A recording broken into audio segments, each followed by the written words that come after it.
العالمين والصلاة والسلام على سيد الأنبياء والمرسلين نبينا محمد وعلى آله وصحبه أجمعين أما بعد. So last time we had started talking about one man looking on the private areas of another. The Prophet sallallahu alaihi wasallam, he used the word awra.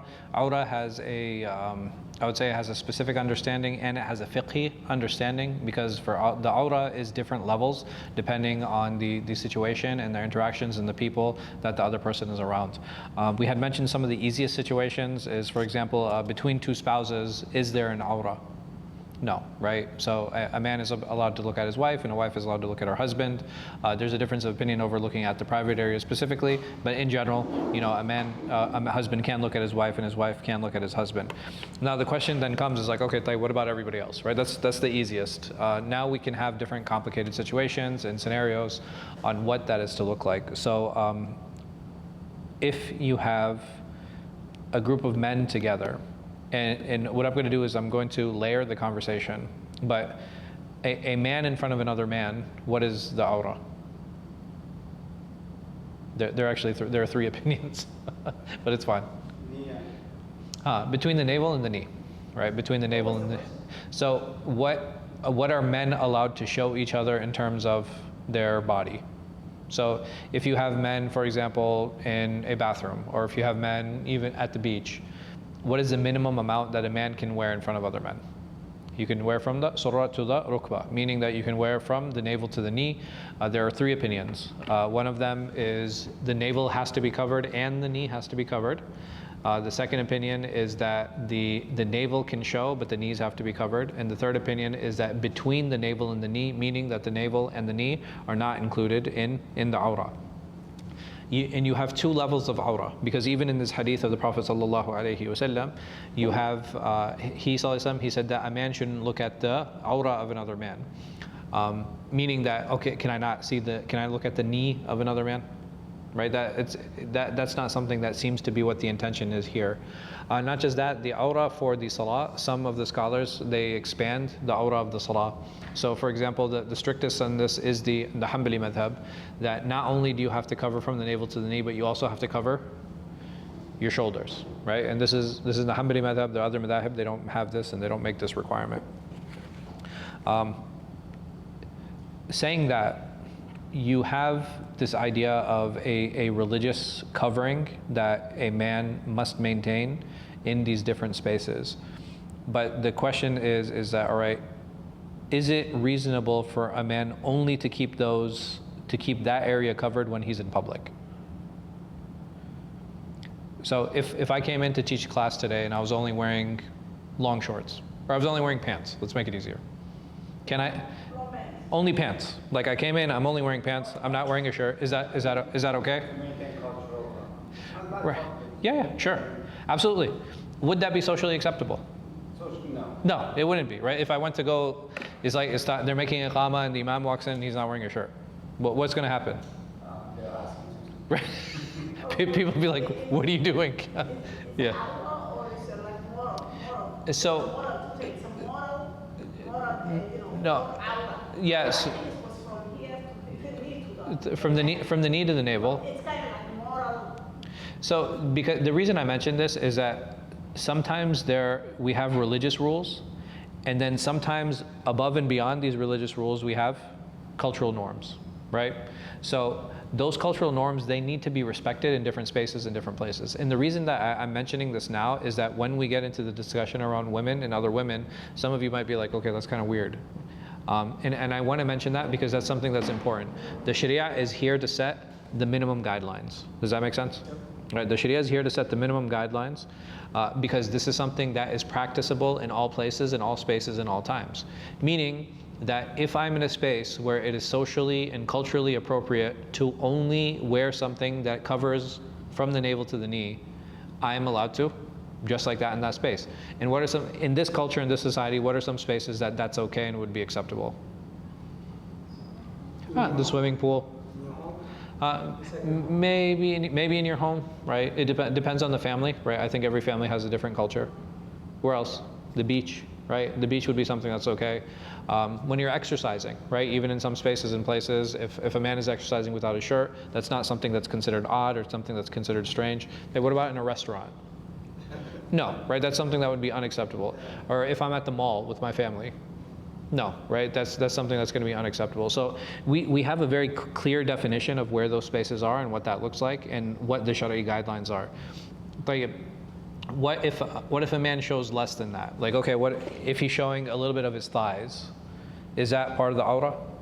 So when the Prophet ﷺ, he said from the rukbah to surah to the rukbah, when he said from the belly button to the knee, or from the navel to the knee, are there situations where he ﷺ actually his thighs were exposed?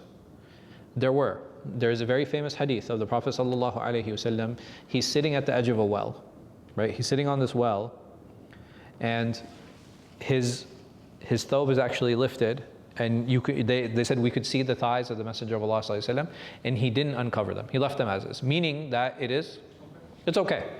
What does that mean? It means that there are certain, and why didn't he do that? Maybe he didn't want to get his feet wet, or maybe maybe he was sitting over the edge, whatever the reason might be, and he felt it was inconvenient, so he left them uncovered. So Abu Bakr came in, and he saw someone was talking to him. Umar radiallahu anh, he came in, and then he heard Uthman was coming, and then he was like, oh, okay. Was that the well? I thought it was at his house. No, it was at a well. It was at a well. Yeah. So then he ﷺ, he covered himself, and they were like, "Well, you didn't cover for us, right?" Like, no, I don't remember, but like he was like, "You didn't cover for us." He's like, "Hey, I'm shy from somebody who the angels are shy from." So he was talking about Uthman radiallahu anh. So meaning that, are there situations and cases and spaces where that's okay? And some of us might, like, we might be able to argue, it's like, okay, from the surah to the rukbah, the Prophet ﷺ, what did he intend by that? It's like, okay, hey, listen, this is how you can operate in public spaces, and if it's time for prayer, then this is the minimum that you can wear. But are there cases and spaces where you can show less than that, meaning that you can show some of your thigh? Yes. What is there no allowance for? Right, the private areas, right? The private areas of a man, these are something that there is no space or place where it would be considered acceptable to view them except where. And we already removed the spousal situation. So where else would it be okay? If there's a need, right? So if there's a medical need, there's a checkup, something, you know what I mean? Like, those are situations, yeah. Gym showers. Yeah. No, absolutely not. Yeah. Because there's no need, right? So here, let me put it this way. Now, we said that there's culturally allowed spaces. We said like beaches and bathrooms and things like that, where it would be understood if a person came in without a shirt on, right? That wouldn't be a problem. On the other end, it's like, okay, are there spaces where it's culturally acceptable for a person in this society to be nude? Right. If you go to the gym, if I go take a shower and I'm naked, will anybody say anything? No. It'll be something that's completely normal. And people just walking around naked is going to be something that's completely normal. Now, is that okay for me as a Muslim? No, it's not. Right. That's something that would be haram. I'm not allowed to be nude. And not just that, I'm not allowed to. Look, I have to lower my gaze, and I'm not lowering my gaze with women. I'm lowering my gaze with other men. Right. This is something that's inappropriate. Yeah. Yeah. Listen, am I allowed to be in those spaces? That's a good conversation, right? I think that's a completely reasonable conversation. Yes, I'm allowed to be in those spaces because I can't control what other people do. I do the best that I can. And this is very different from being in a space that is known for nudity, right? So there are bad places and bad spaces where people get nude, right? They get nude, and there's a lot of stuff that happens. Those places I'm definitely not allowed to go to. Why? Because the purpose is to show nudity. Is the purpose of the bathroom to show nudity?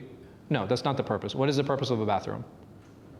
Right, to clean, to change, right? Like, I think it's important to understand the context of that. Even the Prophet ﷺ, he had warned about going to the hammamat, right? And what are those? Those were the the saunas, like the steam rooms or something like that. So he had warned from going to those places. Why? Because it's very common for people to get nude. But he didn't prohibit them, right? He didn't stop them from going. I think it's important always to keep these things in context and keep these things in ideas, because it helps us understand, like, okay, what is the purpose of those places and spaces? But would he, sallallahu alaihi wasallam, allow us to go to a space, for example, it's like, okay, here, they have really good chicken wings at this bar. right? Like those are places we should stay away from, right? Those aren't places that we should involve ourselves. Those are spaces that we shouldn't engage in. So I think it's important always to understand, like contextually, what the purpose of a particular space is. Like someone might argue, okay, well, there's nakedness at the beach. Am I allowed as a Muslim to go to the beach? Yes. Yes? Okay. Ahmed really wants to go to the beach. What do you guys think? Find a place where Okay. So I try to be a little bit secluded. Okay. Tayyib. What if the beach is busy? Is it still okay for me to go, or does it have to be secluded? I heard like you should learn swimming. You should learn how to swim. Yeah. Where with all the people? That's the only place to learn how to swim, Ahmed. Come on, man. The ocean is number one. Allahu Akbar. Allahu Akbar. So what you're saying is ideal, right? So what I should do is I should always try to remove myself from spaces and places where there's unnecessary fitna. What is unnecessary fitna? People who are dressed inappropriately. So if I understand there are people going to be because what is the problem in those spaces? What is it that I'm trying to avoid? Okay, why? Are they like violent and they're going to come and attack me? No, it will become like them. You'll become like them? I hope not. Yeah. Zina of dies, right? Like, because if we're commanded to lower our gaze, does it make sense for me to throw myself into a place where like I'm constantly lowering my gaze? Right? It becomes unnecessarily challenging, and I'm putting myself in a very difficult situation. So that's why it's ideal for me to remove myself. Now, is it impermissible? No.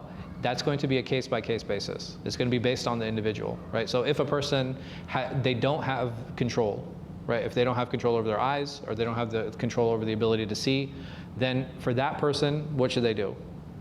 Right? They should stay away, right? They're not allowed to go to that space. They're not allowed to go to that place. Most people who are going to family settings, usually they're not looking for nudity. They're looking to do what? They just want to spend time on the beach, right? They want to enjoy the breeze, they want to enjoy the sand, they want to enjoy the ocean. And is it easy to kind of block out the noise and get your own place in space? It is, right? It's not that challenging. I've gone a number of times with my family. The problem that I had is with some people, it's like, oh, well, the best time to go is like after Fajr. And I'm like, why? Because nobody's there. And I'm like, yeah, but the water's freezing, dude. Yeah, it's like the water's freezing. I don't know how that's the best time. And the thing is, like, can you find spaces and places where there aren't a lot of people? Yeah, you can. Sometimes it involves a lot of driving, right? Sometimes it involves a lot of like seclusion, and it has its own challenges. But I wouldn't say that you can stop people en masse from going to the beach. Go to the beach, do the best you can to kind of remove yourself and seclude yourself, so you're not seeing things that we shouldn't be looking at, and trying to avoid that. But going there in and of itself is not a problem. Can I ask a question? Yeah. Doesn't it matter on your intention, like if your intention is to enjoy your family? Sure. Whether you're trying to see it. Yeah. I mean, so there are two elements when we look at an action, right? So intention is definitely part of it. But for example, if someone's like, well, why are you drinking that alcohol? Well, I'm drinking it because I want to make sure I understand my tolerance in case I ever have to deal with beer. My intention is good, right? But does that mean I can drink alcohol now? The idea is, okay, I have to look at the action in and of itself. Is the action permissible or not? So the first thing we did was like, okay, is going to the beach permissible? Yes. Now, the second thing is the intention. Because if something is permissible, can I go for a bad intention? Even if something's permissible. For example, coming to the masjid. Right? Coming to the masjid by agreement of all Muslims in the world is that coming to the masjid is a good thing. It's a good place. What if I'm going because I want to see a particular woman? Right? People can have that intention. And where are they going? They're coming to the masjid. They're coming to the best place. So intention definitely is important, but it's always important to make sure that the thing that we're doing in and of itself is permissible. These are the two elements of an action, on the acceptability of an action. Right? The first element and the first pillar of that is making sure my intention is sound. The second pillar of that is making sure that the action itself is permissible. Can we close the door?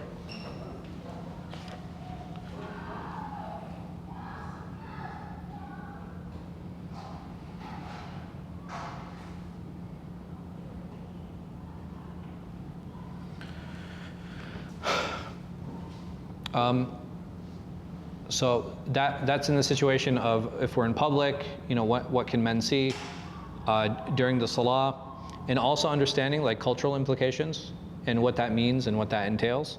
That there are cultural guidelines to how we dress as well. Now, cultural guidelines, do they set everything? No, right? So if we looked at the culture here, we would say that the Islamic values are here, but in the case of nudity in certain places, their values are here. But in some places, you're expected to wear more than what the Sharia demands. Does that make sense? So like I would say the shift is kind of like they're out of, yeah, right. Unfortunately, it's on both extremes, right? So it's here and here. So what do we accept? We accept from here to here, right? So this part we reject, but from here to here is what we accept. So for women, it's different, because for men, do they need to worry about other men being mahram or not mahram? No. Does it matter if there are women around or not around? So in the presence of women, does the aura of a man change? No, it's the same, right? All of these things are in the same. And we had said that the least aura is between a husband and a spouse. A woman in her home. A woman in her home in the presence of her children, adult children. What is she allowed to show? Or you know what, let's do in front of other women first. Let's make it easier, because I don't want to, I'll introduce the males next. So a woman in front of another woman, what is she allowed to show? Her face and legs. Her face and legs, okay. Her hair. Yeah. What's the aura? It's the same as a man. It's the same as a man's. It's the same as a man's. From the surah to the rukbah. And someone might argue, is like, how can a woman show her chest to another woman? Are there situations where that could apply? Say, what if a woman is breastfeeding? Does she need to remove herself and go to a separate space? It depends on the culture, right? So there are certain there's certain. It's not moral, because you can't say a woman who does that is immoral. You can't say a woman who feeds in front of other women is immoral, right? That's You're uncomfortable, and that's fine. Yeah. Personal comfort. Yeah. Yeah.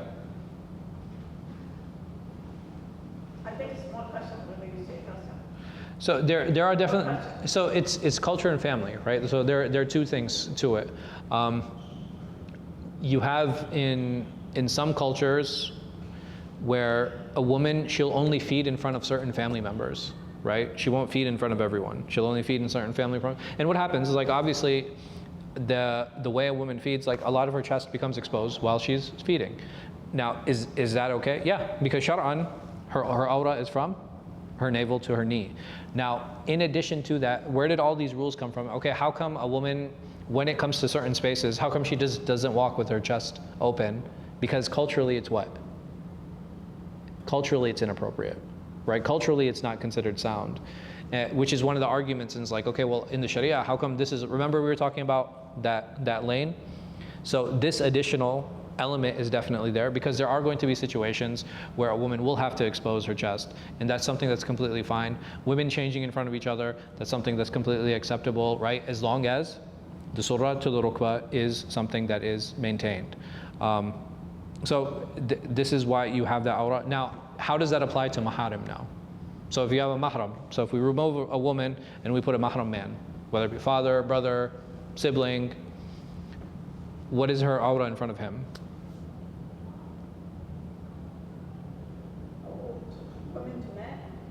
Mahram. Father, brother, sibling. Same thing, she should cover her. I mean, without the scarf. Same as men. Without the scarf. Okay. Just here. I mean, that's easy. That's easy. Without the scarf, can a woman feed in front of her mahram? I mean, a t-shirt, t-shirt is okay. So you're being very conservative, Nitma. I appreciate that. Yeah. Husband, yeah, but like father, brother. Husband, she doesn't have aura anyway. Yes or no? Tayyib, what about in front of her brother? In certain cultures, it's fine. So I will say this. I'm talking about culture, but it's fine. In Sharia, you don't have specific guidelines for those things. The only thing that people say is that, oh, the female companions, they used to make wudu in front of their maharim. Meaning what? They had no problem making wudu in front of other men. They had no problem making wudu in front of their fathers, in front of their brothers, in front of their children. So what does that mean? That they had no problem showing this. They had no problem showing this. They had no problem showing their legs. But I'm saying, like, beyond that, the problem is like we don't have a clear text, right? There's no clear text that shows that, okay, she's not allowed to show this or she's not allowed to show that. So the only thing that I can say is like, it's difficult for us to say, oh, it's the same as between other women. Yes, like we find that challenging, and there is a layer more there that, okay, well, no. As soon as the opposite gender is involved, it has to be of a higher level. So I will say the safer thing to say is that all the places of wudu can be open in front of them. Even if she wears, like, even if legs are showing and stuff, it's like all that stuff is okay because those are places that you're going to make wudu anyway. And then when she's out in public, what can she wear? What is she allowed to show? By agreement, face and hands, right? This is by agreement. And then what are the areas that there's differences of opinion over? No, not hair. There's no difference of opinion over the hair. Segments of the hair, we'll talk about that. The feet, right? There's a difference of opinion over the feet. Aisha radiallahu anha, she used to say that it's permissible for women to show their feet, and the reason for that, she would ask about the toe rings. You know how like there are rings, and like she would wear toe rings, and somebody asked her, it's like, is it okay to wear toe rings in public? And she was like, yeah, it's fine. So there is khilaf on the feet, on whether a woman can show her feet. There is khilaf on, so if a woman is wearing hijab and some hair falls underneath the hijab, there's a difference of opinion over that. Like, is it okay for that to show? There's some difference of opinion over like a little bit of hair in the front, like if it shows, like, because there are different types of hijabs, right? That and some cannot be as tight. Like all this new polyester and like, stretchable material, this is all new, right? These aren't things that they had before. So sometimes maintaining that can be difficult. So if it does show, then many scholars said that's fine. Some women used to make wudu in public in front of others, meaning that if there's a need, like if they're cooking or if they're making wudu, if they're washing something and they showed their forearms while they're doing that, then that's fine. That's not a violation of showing their awrah. So you do have these exceptional situations, but in general, what is agreed upon is the face and the hands, and the disagreement is over the feet and the other situational allowances when it comes to exposing oneself. Any questions on the awrah? On the salat, the feet have covered, right? Women. Depends on the madhab. The men, women. Depends on the madhab. So I thought the hair, it's not just the exceptions, it's all of it because of the hadith of Umar, who, for a slave woman, didn't let her cover her hair. So that's different. So if you're talking about the difference between the awrah of a slave woman and a free woman, these are very different. So But Islamic, Sharia-wise, there's no difference. there is a difference. Yeah. A slave woman doesn't wear hijab. Right, but Yeah, she's a woman. she right? is. So the awrah of the woman should apply to her. So Same what? as- Okay, what about the awrah of a non-Muslim woman? Well, that's different. But the slave woman and a free woman who are both Muslim, then the same guidelines should apply to them. They should, but they don't. Which really gives us a little bit more insight into the hijab.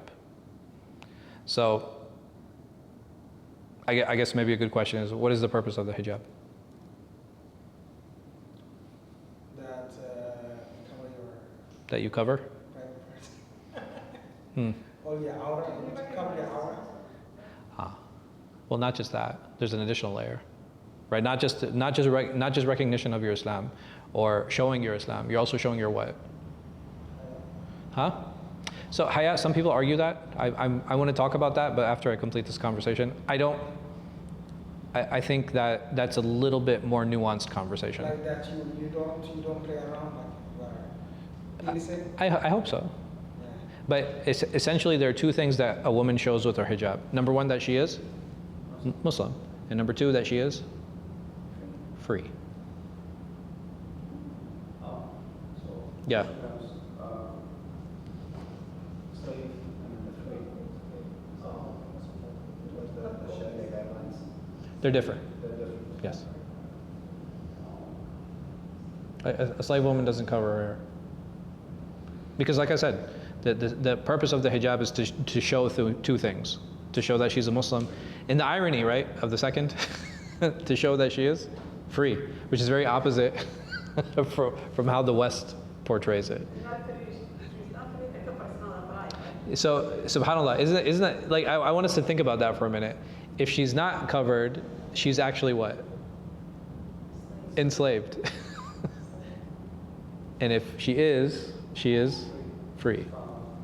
So the slave can't wear hijab? No. They're not allowed. So Umar radiallahu anh, he actually saw a slave girl wearing hijab, and he was like, he had a stick and he hit her. He's like, hey, what are you doing? He's like, take it off, you're not a free woman. Meaning what? That the hijab is actually something of? It's not apply to her. Huh?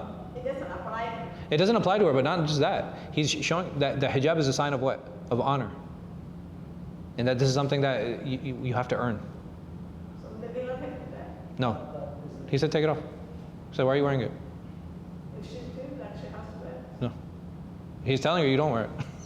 He's like, I'm telling you, you don't have to wear it. No, you shouldn't wear it. That's what he's telling her. Because then somebody will treat you like a free woman, and you're not a free woman. They got confused. Sure. So were they not, that's cultural, right? That's my problem. Then Yeah. it becomes a cultural thing, cultural norm, if slaves wear or not. But it's not part of the aura. Yeah. So the thing is, how they implemented it, again, if you take it fundamentally to be these two things, that is a sign of your Islam and a sign of your freedom, then this person, in order to be differentiated, because essentially slave is what? Is property. Is that, are you following what I'm saying? Yeah. So if a slave is property, but they're showing off that they're free, they're going to be treated like a free person. But if you understand that this person is slave, that this person is somebody's property, you're not going to treat that person in the same way. Not in a bad or good way, right? I want to be very clear. It's not because, oh, now I can abuse her and then I can take advantage of her. No, that's not the purpose. If you understand that this is somebody's property and you see somebody walking in this way, or okay, well that's so and so. If she gets lost, right? If she's sent to somebody's home, right? It's like, hey, go help so and so. Everybody knows who this person is because it's very public, and that's how public lifestyles worked back then. Versus many times when the men would see free women, would they be able to recognize them? Why? Because they were so covered, right? They were covered and they had no idea who they were. They wouldn't be able to recognize them. But again, that is a sign of their freedom. That they have that freedom and that ability to not be recognized. Versus you have to be recognized because you are so-and-so's slave, because you are so-and-so's property. Are any of them Muslims? Yes. Also, even slaves? Even slave, yeah, even Muslims. There's a very interesting like fiqhi discussion on in what situation would a woman's prayer be invalid because her aura changed during the salah. It's if her master came in and during her prayer he was like, you're free. So now when her prayer becomes invalid, she has to put on the hijab and she has to pray again. Wow. So if she was a slave, she could pray. Without hijab, yes. So, you, like I said, you do have these different situations, you have these different scenarios. And the reason I brought up the hayat thing, like, is it possible for the slave woman to not wear hijab and still have hayat? Absolutely, absolutely. Not, okay, if non-Muslim, right? Can a non-Muslim woman be modest? Absolutely, right? Like, so you can have modesty with those things. Saying that, one of the things that someone had asked me is like, okay, with this, I say, listen, the hijab is not a sign of a woman's religiosity, of how religious she is. But if a woman is straying from religion and she's leaning toward not practicing, usually the first thing to come off is the hijab. Again, this is just my personal observation. That usually when girls are on the path to stop practicing, one of the first things to go is the hijab. But are there women who wear hijab who are not practicing? Yes, obviously, they exist. But in general, like I said, hijab is more of a sign of these things than a sign of modesty, right? Because modesty is very personal, right? Modesty is very personal. It's something that's linked directly to the heart. You can have a woman wearing hijab and she can be very immodest, right? Which is also possible, and because modesty is not just in how we dress; it's also in how we like interact, and you know what I mean. Like, okay, you can have a woman wearing full niqab, right? But if she's flirting with a man, is that modest interaction? Right? It's actually very immodest, right? And it shouldn't be like that, and it's inappropriate. So I think that's something that's really important to keep in mind and to understand, and to kind of help us understand, like the awra, help us understand the hijab, understand like how we interact and how we deal with each other. We had even talked about gaze and like looking at the opposite gender. When exactly does it become a problem and an issue? I have a question. Yes. Like if you stare at the other person. Yes. Stare at them, like, Yes. they're wearing clothes, but you still like. Yeah. You're staring. Yeah, you're staring. Is that appropriate? Can you tell that to young people? I don't know. I'll tell it to young people and maybe some older people too. Yeah. Does that help? Yeah, I mean, like, is there a system, like, I mean, she's covered, right? But it's only the But it doesn't matter, right? As men, glancing is something reasonable, right? It's something that happens. Obviously, you're going to interact with other people. At what point does the looking become actual haram? After his first gaze. Allahu Akbar. Huh.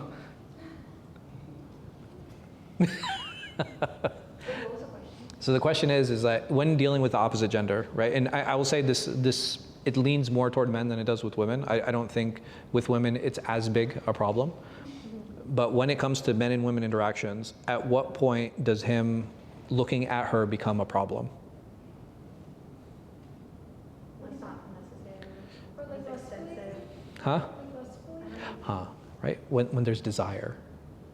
And the reason we can say that is you have Fadl ibn Abbas, right? He was Abdullah ibn Abbas's brother. The Prophet ﷺ was on Hajj, and he was sitting on his mule, he was sitting on his donkey, they're riding, he was riding behind him. So during Hajj, if you have the Prophet ﷺ sitting here, he's riding slowly, what do you imagine happening with all the other Hujjaj? You have people coming to him one after another.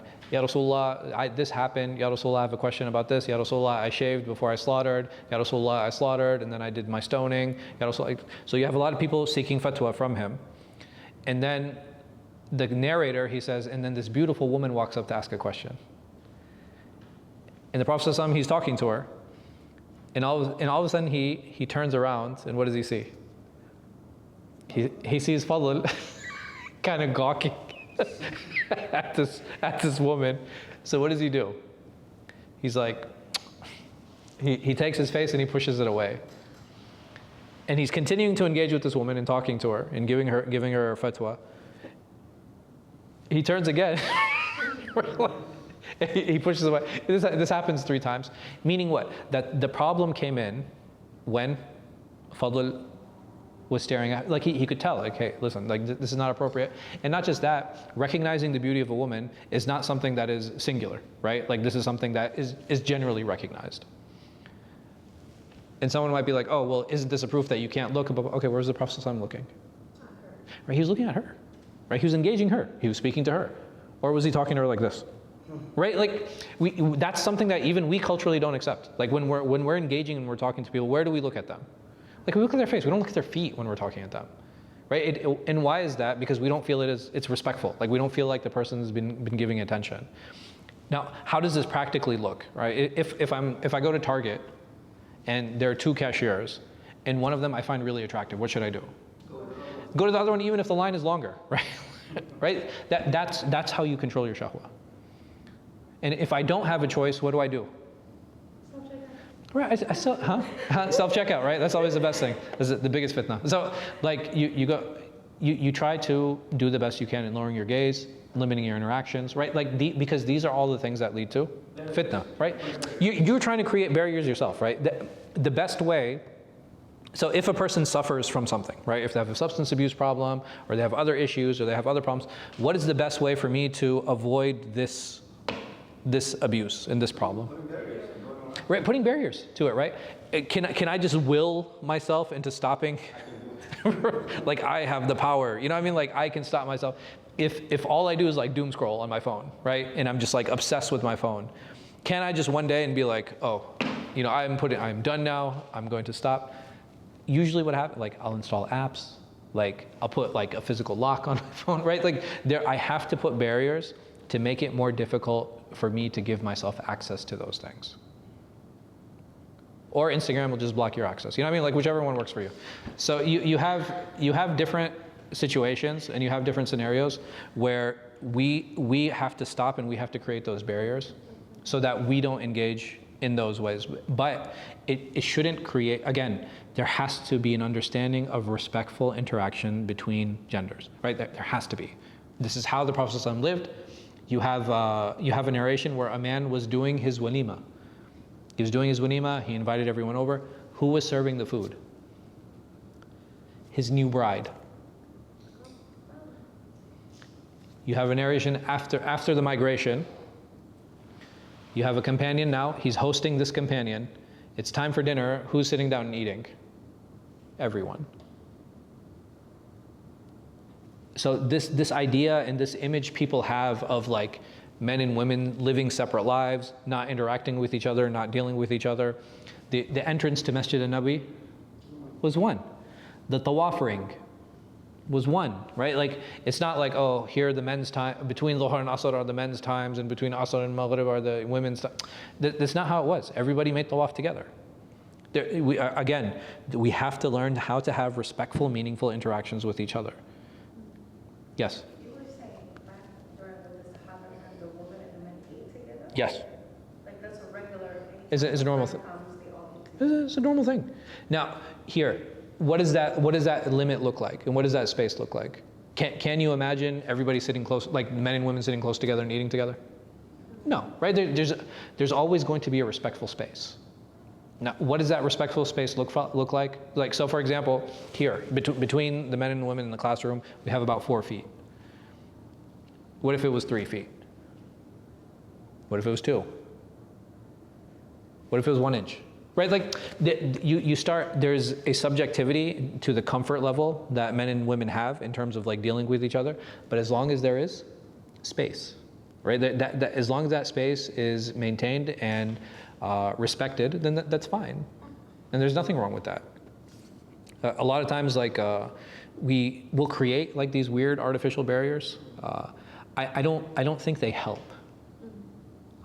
If anything, I actually feel that it's, in some places and spaces, it's created like this weird hypersexuality. So that it's almost like, I have no problem going to Target and Walmart and like, you know, all these other places. I'll interact with women, I work with women. And as soon as I come to the masjid, it gets really weird, right? It gets really awkward. Like, Assalamu alaikum, sister, how are you? And it's like, yo, this is so artificial. This is so artificial. This is not natural. And not just that, it's like, you're making me uncomfortable. Right? Like when you do that, like when I see other men do that, I'm like, I feel cringe. You know what I mean? Like it's so uncomfortable. It's so uncomfortable. It's so awkward. And it's like, why is it like that? Why can't you just respectfully ask for what it is that you're seeking? Why can't this be normal? And we already have the guidelines. What is the guidelines? Like, okay, like don't flirt, you know, don't be lustful, make sure that it's a meaningful conversation, you know, don't go extra, all the. We already have those guidelines in place. Just follow the guidelines. Like, why do you got to make it weird? I just find it very odd. I find it very strange. And the problem is like, okay, someone might be like, okay, well, what's the problem with that? And what's the issue with that? If one of the spaces and places, and probably the best space and place for me to actually seek a spouse is in the masjid, if I'm being honest. If that's the best space for me and place for me to seek a masjid, and I make it weird every time I go there, what are the chances of me actually successfully finding a spouse? Right, it gets lower and lower. Why? Because you made it weird, bro. Like, you made it awkward. Had there been like normal, meaningful interactions, it's like, okay, no, this would actually be a healthy space for that. But instead, what has happened is like, okay, no, those interactions have been outsourced to spaces and places, because like, I'll have some young men and be like, oh, you know, well, they'll go to some of these coffee shops, and I'll tell them, is like, okay, there's nothing wrong. Like, is there a chance that you'll find a wife at these coffee shops? Maybe, right? Like, I'm not here to dismiss that. But do you think that's like a good first level filtration? I don't know. Anyway. I think there should be normal, healthy interactions. I don't think that there should be extended, lustful interactions. Does that make sense? But then where does lower your gaze come from? Lowering your gaze is like when there's shahwa and when there's desire. But the thing is like, okay, that's in situations where this person is haram to you, and like, what if I have the intention to marry? Right? Like It's personal. no, I'm saying it's like, it's such a real religion. You know what I mean? Like, and people miss that point sometimes. It's like, no, it's actually very practical, because, all right, well, what is one of the gauges that I'm using and I'm looking for when I am getting married? Do you see them? I wouldn't be attracted to that person, right? like for a man, very first level filtration is what? Attraction, right? That's the first thing. Why? Because why is he going to even initiate conversation? If he's not attracted to a woman, what is going to push him to initiate conversation? Or there's a formal relationship there. Maybe it's a sister-in-law, maybe it's like, he's asking about an auntie, or like, you know what I mean? Like, and all of those are completely fine and normal. Like if I'm going and I recognize someone, it's like, I recognize like my daughter's mother's friend, or, you know what I mean? Like something like that. Oh, assalamu alaikum, how are you? I hear that somebody's ill in the family. I go and I ask, I was like, hey, how's your brother? Why should that be weird and awkward? Exactly. Area is like that. No, You but don't even see a yeah, picture. If yeah, I want to show, my yeah, kids are struggling. yeah. If I want to show them of a girl that I like, I want to show them like Yeah. I don't want to see, I can't Yeah. see it. Okay. So I don't know I feel like this area is just like. Sure. They don't want No. to look, they don't want to. Sure. And the thing is, I think there are meaningful spaces and places where you shouldn't look at that picture. I agree, 100%. But are you looking to get married? Yeah. Okay, then how are you going to get married? Is she going to fall from the sky, or like how's it? That's what they think. May Allah bless them. You know what I mean? Like if that works for them, let me know what du'a they made. Or they're talking to one another. They're crazy too. Like, No, and that's my question. My question, because a lot of times they'll be like, well, how do you even approach a girl, and how do you do this, and blah blah. I was like, listen, you have the easiest way to approach a girl is with a shared experience. It's a very Yeah. recent place. Yeah. Yeah. Yeah. Khair. I mean, Allah make it easy. But at the end of the day, when you have a shared experience with someone, that becomes a wedge into conversation. It's like, oh, hey, I noticed you at this class. Do you go to a lot of classes, blah, blah, blah. You know what I mean? And you just kind of engage. Like, it should be an easy, natural way to engage with someone. If they have money, If they have money, who has money? the man. The man? What if the girl has money? That's what I'm talking about, bro. But like, but again, it's just created these weird artificial spaces that are not practical. It's not representative of reality, and not just that. It's like, this is not how the religion is to be practiced. The boys, They're not going to listen to me. he cracks a joke at me too. Maybe. Yeah. just like, see, the Race, don't talk to each other. They don't do that. They don't do They don't do that. So essentially, what happens is that they all go to coffee shops. They see a girl that's attractive, and they'll ask their friend, "Do you know someone? Do you know that girl?" You're getting it wrong. If Yeah. the girl's there, Yeah. she's not a good person. Yeah. Just because the car is Oh, Yeah. no, that's not. It's like the equivalent of going to the club. Yeah, That's if, not- if you Yeah. go coffee shop, Yeah. you are labeled as like Nice. Okay, that's good. That's good to know. All right.